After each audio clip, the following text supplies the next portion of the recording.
দুইটা ফিমেলে 20 লাখ টাকা ইনকাম আসে সরাসরি বলতে গেলে। মানে তার বাচ্চা যদি আমি বড় করি, বড় করে টোটাল যদি আমি ফ্যাটনিং ফার্ম করি, টোটাল আমাকে কিছু ভাবতে হবে, মানে ব্রিডিং থেকে একদম পুরো ফ্যাটনিং পর্যন্ত। হ্যাঁ, আমি কোনো বাচ্চা বিক্রি, কোনো গিল্ড বিক্রি কিছুর মাথা খাওয়াচ্ছি না, কোনো মার্কেটিং না, কোনো কিছু না।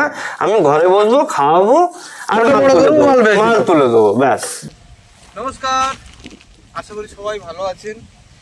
উত্তরণ কৃষির এই নতুন পর্বে আমি কৃষিকেন্দ্র ফার্মার হয়ে ফার্মারের পাশে থাকার জন্য আজ এসছি পুরুলিয়া জেলার আদ্রা।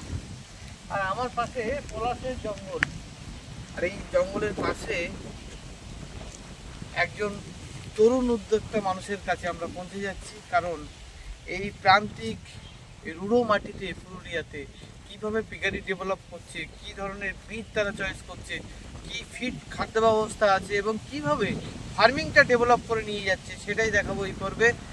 আশা করছি উত্তরণ কৃষি যেভাবে পশ্চিমবাংলার বিভিন্ন প্রান্তে প্রান্তিক খামারিদের ভিডিও বানায়, তাতে নতুন উদ্যোক্তাদের উৎসাহ উদ্দীপনা বেড়েই চলে।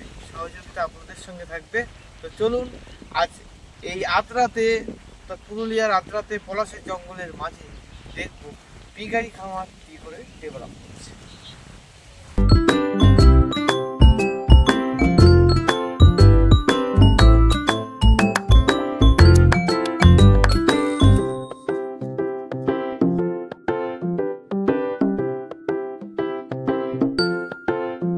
তো এই মুহূর্তে আমরা চলে এসেছি দাদার ফার্মে।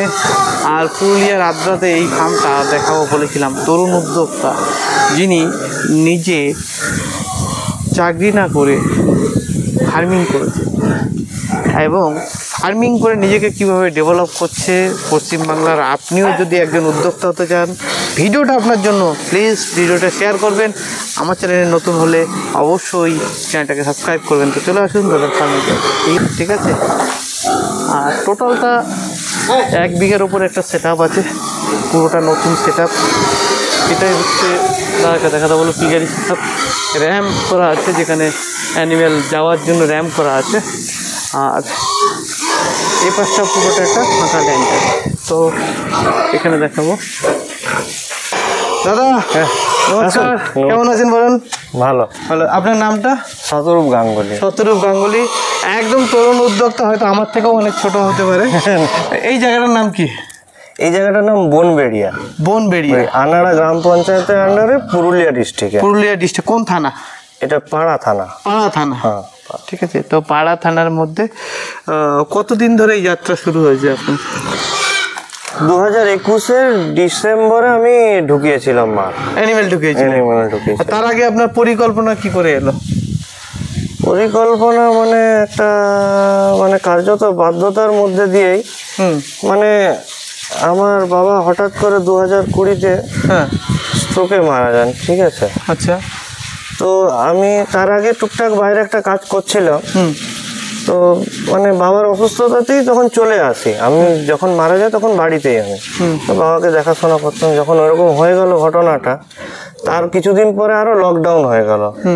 তো বুঝতেই পারছেন, কিছু একটা করার মানে সেরকম কেউ নেই, আমি একাই বাড়িতে।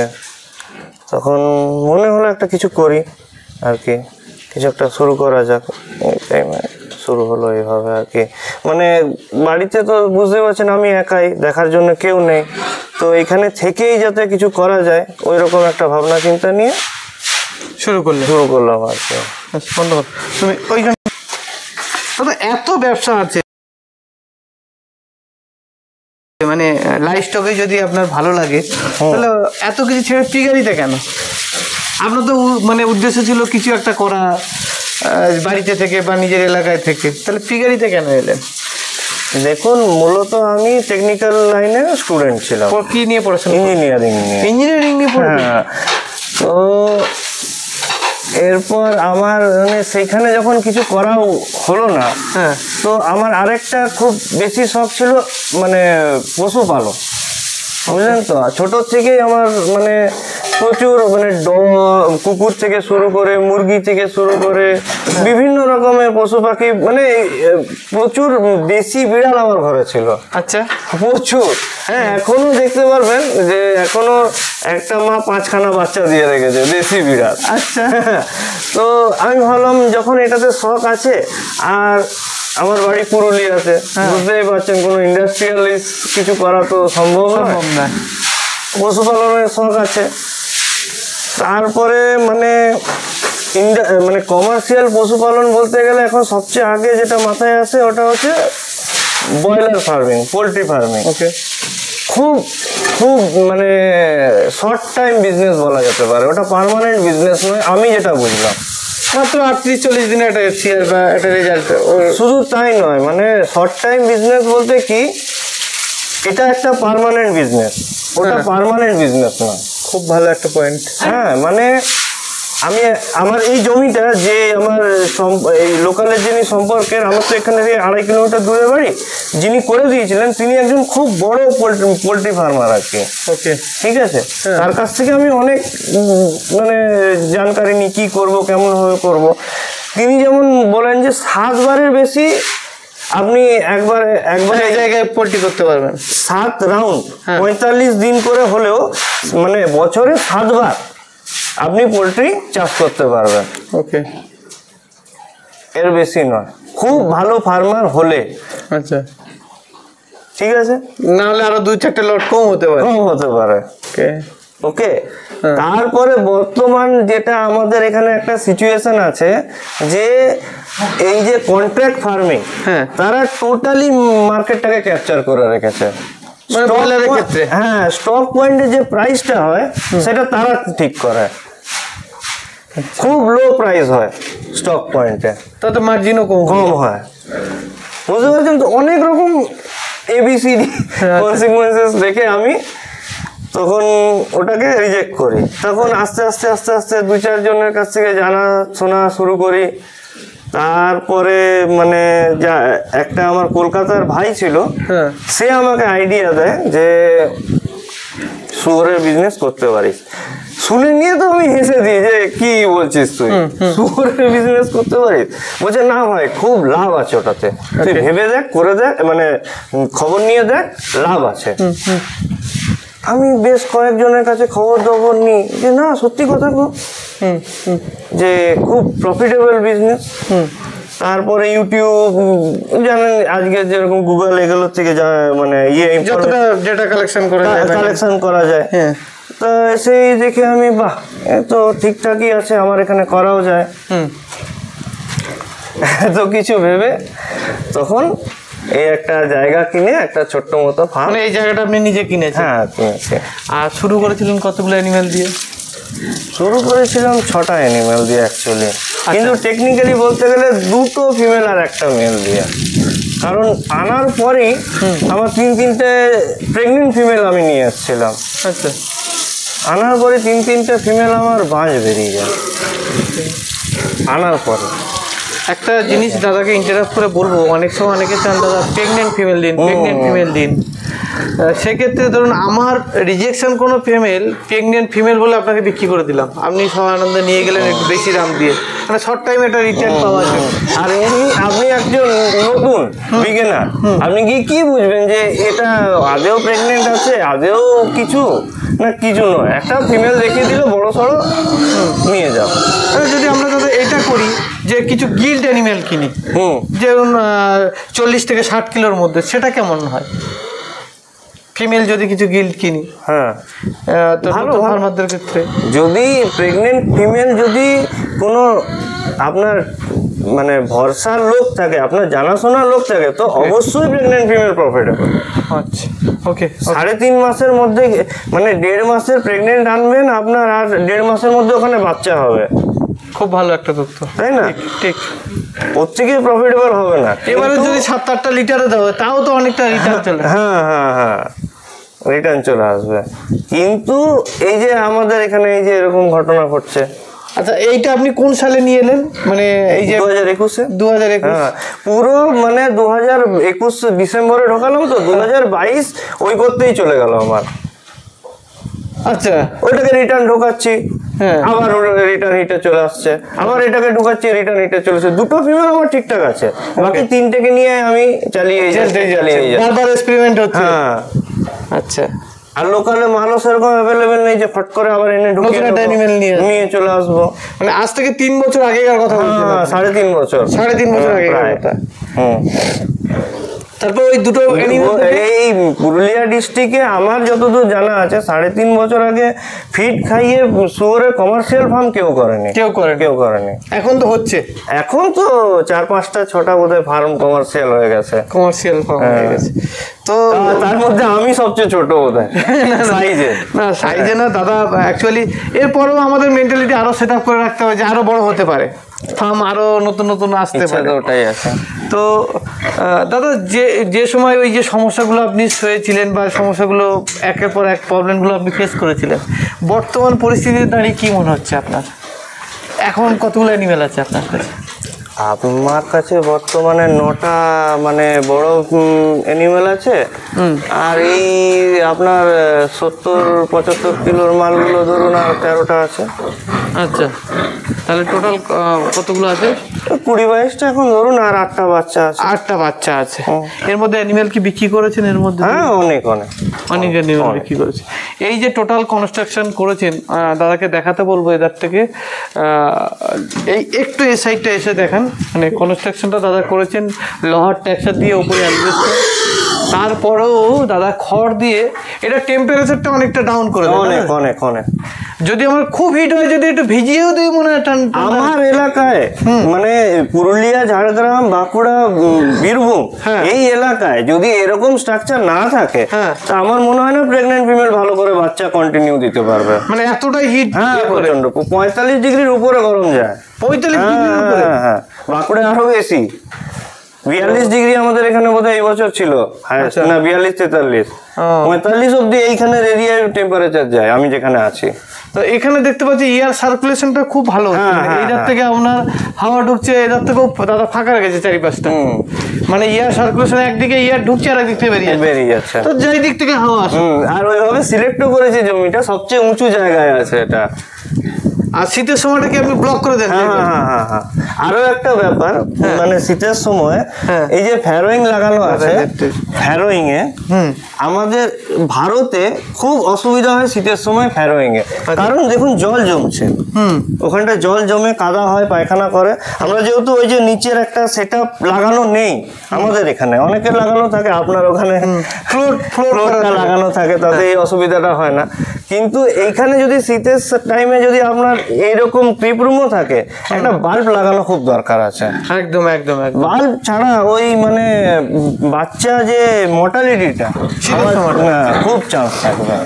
শীতের সময় বাচ্চার ঠান্ডা লাগার প্রবণতা, এবং সব থেকে ঠান্ডা লেগে গেলে সেখানে বাচ্চা 2-3 দিনের মধ্যেই ওর অবস্থা খারাপ হয়ে যাবে। আর সবচেয়ে বাজে জিনিসটা কি, প্রথম যে 3 দিন যখন জন্মের হলো, তখন ওদের তো অতটা এনার্জি থাকে না, একদম না। তখন যদি ও গরম না পায়, তখন মায়ের কোলে গিয়ে বসবে। হ্যাঁ, ঠিক আছে। আপনি যদি সাইডে একটা বাল্ব লাগান, ও কিন্তু মায়ের কোলে শোবে না। মানে যদি আমরা এরকম করে দিই, ছোট্ট একটা বুডিং রুম করে দিই, তার উপরে যদি বাল্ব লাগাই, মানে ক্রিপ রুম, যেটা ক্রিপ রুম, একদম অবভিয়াসলি ক্রিপ রুম, তো দিলে বাচ্চা কিন্তু একটা টেম্পারেচার গ্রো করে, মানে গ্রোথটাও ঠিকঠাক থাকে। রাত্রেবেলা কি ফিমেলরা যখন মানে সেই সবে সে বাচ্চা দিয়েছে, তো খুব দুর্বল আছে, রাত্রেবেলা যখন ও মানে গভীর ঘুমে চলে যায়, তখন একটা বাচ্চাকে যদি চিপে দেয় তো অনেকক্ষণ টাইম লাগে ওকে সরতে। ওর কোলের সামনে যদি শীতকালে গিয়ে ঘুমায়, তাহলে ওটা খুব রিস্কি অ্যাকচুয়ালি। মানে বাচ্চা চাপা পড়ার সম্ভাবনা বেশি। মানে এত কষ্ট করে, মানে 3 মাস 3 সপ্তাহ 3 দিন 114 দিনের একটা প্রেগন্যান্সি পিরিয়ডে থেকে সুস্থ হয় সেই বাচ্চা জন্মগ্রহণ করে চাপা পড়ে মরলে অনেক কষ্ট লাগে। তো দেখাবো দাদার এই একটা বাচ্চা সুস্থ হলো, মা ভালো দুধ দিচ্ছে, সব কন্ডিশন ওকে আছে, একটা ছোট্ট বাল্বের জন্য প্রবলেমটা ঠান্ডাটা ধরে গেল সেখানে। ঠিক আছে, এখানে দাদার একটা বোর আছে, ঠিক আছে, বোরটাও দেখাবো। লার্জ হোয়াইট, পিওর লার্জ হোয়াইটের একটা বোর আছে। এখানে আছে দাদার অনেকগুলো গিল্ট, থাক এটা দেখে মারো। এখানে আছে অনেকগুলো গিল্ট, মানে কতগুলো গিল্ট আছে দাদা এখানে? এইখানে 15টা 14টা আছে। 14টা গিল্ট আছে তাই তো? এই গুলগুলো তো আগামী সরি এখানে 8টা গিল্ট আছে। 8টা গিল্ট আছে, 8টা গিল্ট ফিমেল আছে তাই তো? আর বাদ বাকি খাসি কিছু আছে? হ্যাঁ খাসি কিছু আছে। তো দাদা এইগুলো কি পরবর্তীকালে ব্রিডিং এর জন্য তৈরি করছেন? মানে আপনার ঘরে আবার ব্রিডার হিসেবে থাকবে নাকি এই ফিমেলগুলো? 2-3টে রাখবো, বাকি বিক্রি করে দেবে। সিলেক্টেড আপনি অ্যানিমেল তো বাইরের থেকে নিয়ে এসেছিলেন। হ্যাঁ। তো প্রথম অবস্থার সমস্যা কাটিয়ে সেই যে দুটো অ্যানিমেল ভালো রেজাল্ট করছিল, সেই দুটো থেকে কি এই ঘরের এখন বর্তমান অবস্থা? এই খালি ওখানে একটা গিল্ট আছে, যে গিল্টটা ওই ঝাড়গ্রাম থেকে আসা। আমি আরেকটু দেখাই দাদাকে, একটা পোর্শন দেখাই। ধরুন এইখানে একটা আছে নাকি? ওই গিলটা, ওই যে এই যে মাঝখানে যেটা শুয়ে আছে, এটা পিওর লার্জ ওয়েট। দেখুন, আপনি দেখলে বুঝতে পারবেন। হ্যাঁ, পিওর লার্জ ওয়েট। এই গিলটা আর ওই পাঠাটা খালি নয়, বাকি সব ওই দুটোর বাচ্চা। ওই দুটোর দাদা এখানে এই ফেয়ারিং কেস করে রেখেছে বাচ্চার জন্য। এবং সব থেকে বলবো, শীতকাল ছাড়া এই যে সিস্টেম দাদা করে রেখেছে, এটা একদম মানে অ্যাপ্রুভেবল। হাওয়া চলাচল বা এই করা করতে শীতকালের ক্ষেত্রে একটু সমস্যা হয়।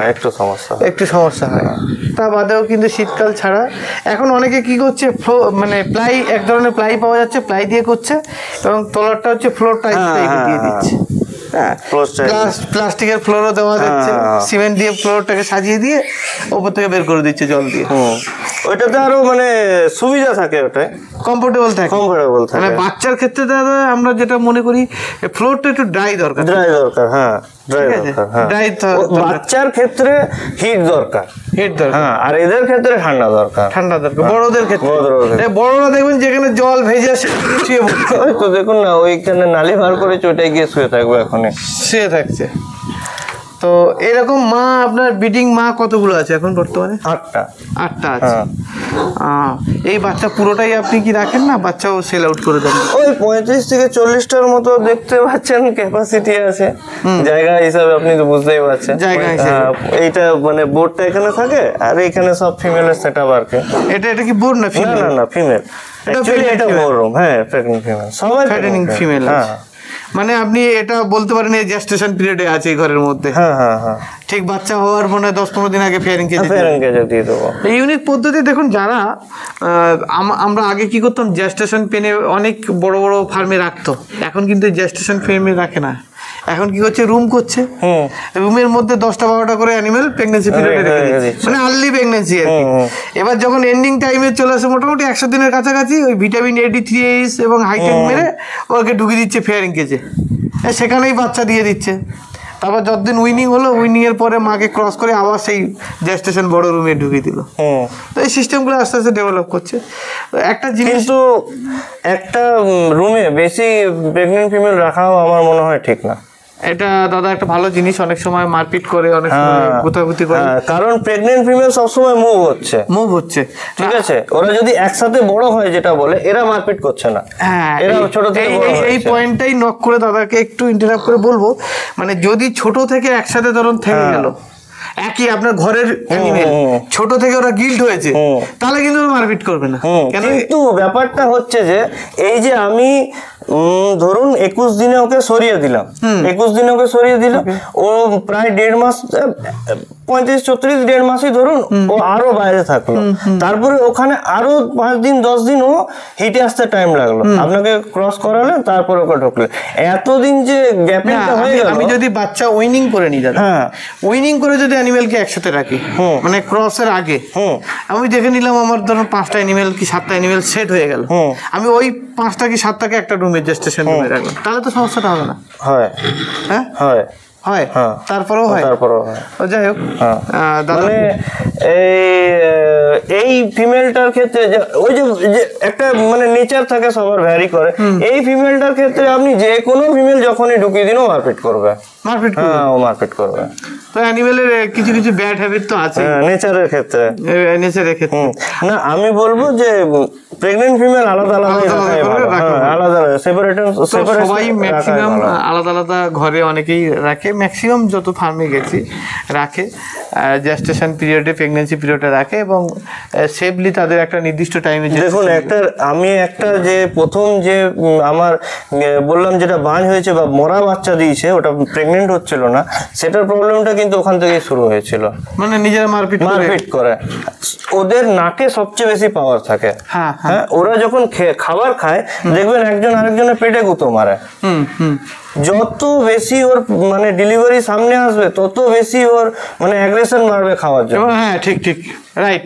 আর খাওয়ার প্রবণতাটা অনেক বেশি থাকবে, তখন মারপিটটা তত বেশি হবে। আর ঠিক ঠিক, খুব ভালো একটা তথ্য। মানে যখন জেস্টেশন প্রথম হয়তো 1-1.5 মাস থাকলো, কিন্তু তারপরে আমার মনে হয় আলাদা করে দেওয়াটাই বেটার। আর যত ওদের খিদের পরিমাণ বাড়বে, তত খাওয়ার চাহিদা বাড়বে, ওর ওখান থেকে ঠেলে খাওয়ানোর চেষ্টা করবে, তত মারপিট করবে। ঠিক। তো দাদা আর একটা জিনিস আমি আপনার সাথে আলোচনা করি। আপনি একজন মানে মোটামুটি 3 বছর 3.5 বছর করছেন, মানে আপনার এক্সপিরিয়েন্সটা অনেকটাই। যতটা এই টোটাল যখন সেট আপটা শুরু করেছিলেন, কিরকম কষ্ট এসেছিল আপনার অ্যানিমেল কেনা থেকে সেট আপটা শুরু করা পর্যন্ত? 10-12 লাখ মানে জমি কেনা অবধি। আচ্ছা, জমি। ল্যান্ডটা তো আপনার পার্মানেন্ট। হ্যাঁ, সে তো নিশ্চয়ই। হ্যাঁ, ল্যান্ডটা আরো 4 লাখ টাকা 5 লাখ টাকা কম করে দিন। কত? 5 লাখ টাকা আপনার পুরো সেট আপটা খরচ হয়েছে অ্যানিমেল আনা পর্যন্ত? না, 5 লাখ ধরুন সেট আপটাই খরচা হয়েছে, তারপরে অ্যানিমেল আর খাওয়া। তো এই তো 3.5 বছরের একটা জার্নি আপনি কাটিয়েছেন। তো বর্তমান যে পরিস্থিতিতে আছেন, কিরকম জায়গায় আপনার ওই 5 লাখ টাকার যে একটা খরচ বা জমির যে খরচ বা আপনার অ্যানিমেল গুলো আনতে যে খরচ হয়েছে বা খাওয়াতে এত লস হয়েছে, সেটা কি রিকভারি কোন জায়গায়? সেসব জায়গায় সব রিকভারি? একদম। আর একটা প্রশ্ন আপনার থেকে করব, আপনি একজন শিক্ষিত এবং তরুণ উদ্যোক্তা, মনে হয় বিয়ে টিয়েও করেননি? না। তো একজন তরুণ উদ্যোক্তা, আপনি কি ইঞ্জিনিয়ারিং পড়েছিলেন যেন? মেকানিক্যাল ইঞ্জিনিয়ারিং পড়েছেন, একজন মানে একদম জব প্রিপারেটর একজন মানুষ। সেইখান ছেড়ে এইখানে বর্তমান এই পেশাতে কোনো হেজিটেট হচ্ছে কি বর্তমান সময়ে দাঁড়িয়ে, যে আমি ওটাই মনে ওই ফিল্ড ভালো ছিল, কেন আমি শুয়োর পালন? এটার ক্ষেত্রে আমি একটু লাকি, কারণ আমি ছোট থেকেই বাইরে থেকে পড়াশোনা করেছি। ঠিক আছে, আমি কোনোদিন না মানে এই যে জিনিসটা জাতি ভেদ বা ব্রাহ্মণ এই কালচারের চেয়ে আমি ছিলাম না। মানে আমি বরাবরই হোস্টেল মেস থেকে বড় হয়েছি, তো আমি এটা আজকে ফিল করি, এতদিন ফিল করিনি। আমি সত্যি বলছি, খোলার আগে আমি এটা কোনোদিন ভাবিও নি।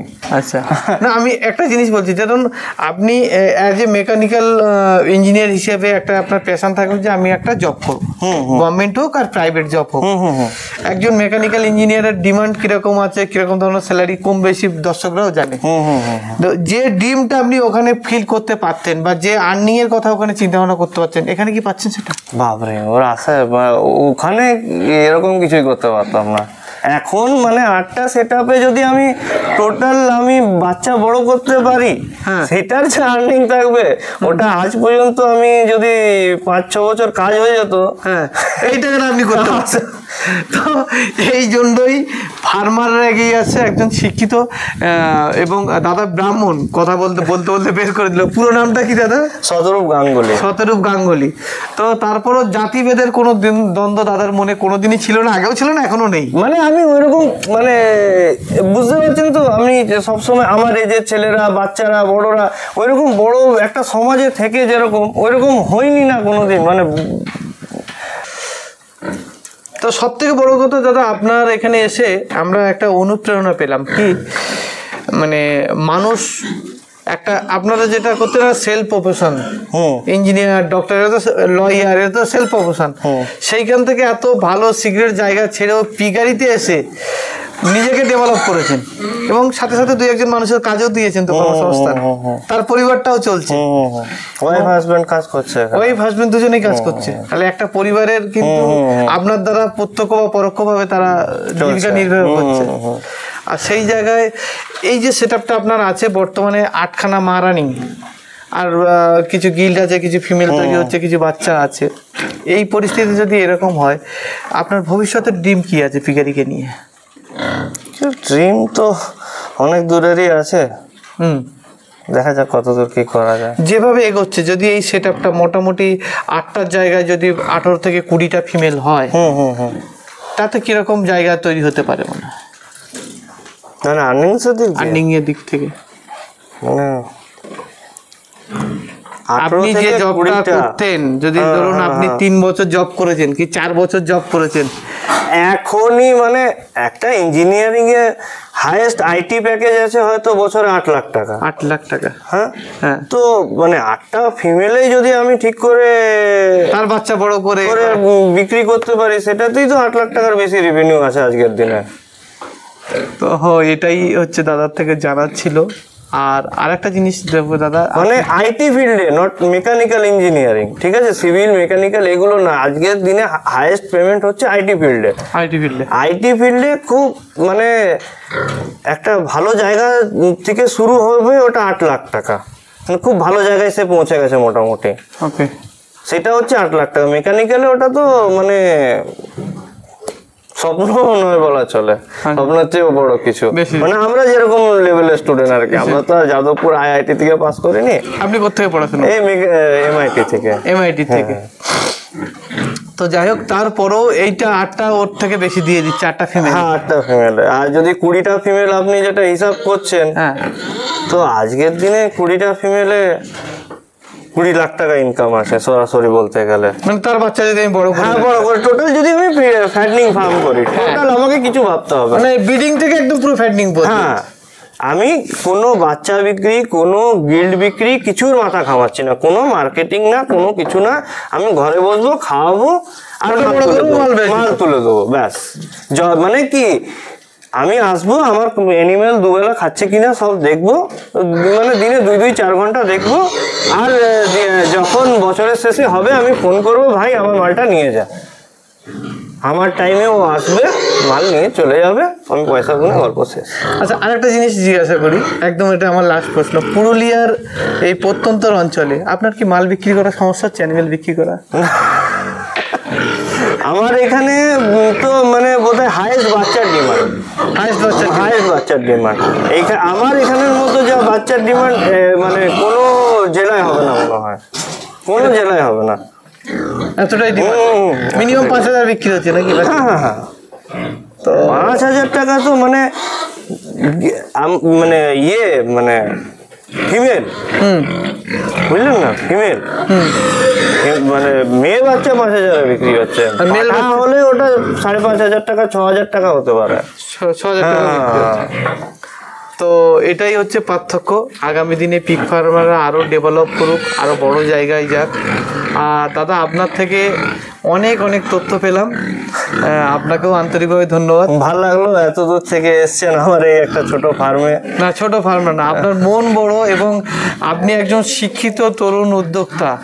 আপনি আপনার কর্মস্থল ছেড়ে, যেটা আপনার ছোটবেলায় ইঞ্জিনিয়ারিং ডক্টর কিসের জন্য পড়ে, যে আমি এটা করে সেলফ প্রমোশনকে ডেভেলপ করবো, সেই জায়গা ছেড়ে আপনি এখানে ফার্মিং লাইনে, আপনাকে দেখে আরো 5 জন উদ্যোক্তা তৈরি হবে। তো এটাই আমাদের কাছে, আমাদের দর্শকদের কাছে একজন অনুপ্রেরণামূলক একটা ভিডিও হয়ে থাকবে। খুব ভালো থাকবেন, অনেক অনেক ধন্যবাদ। একটা ছবি নিয়ে না দাদা।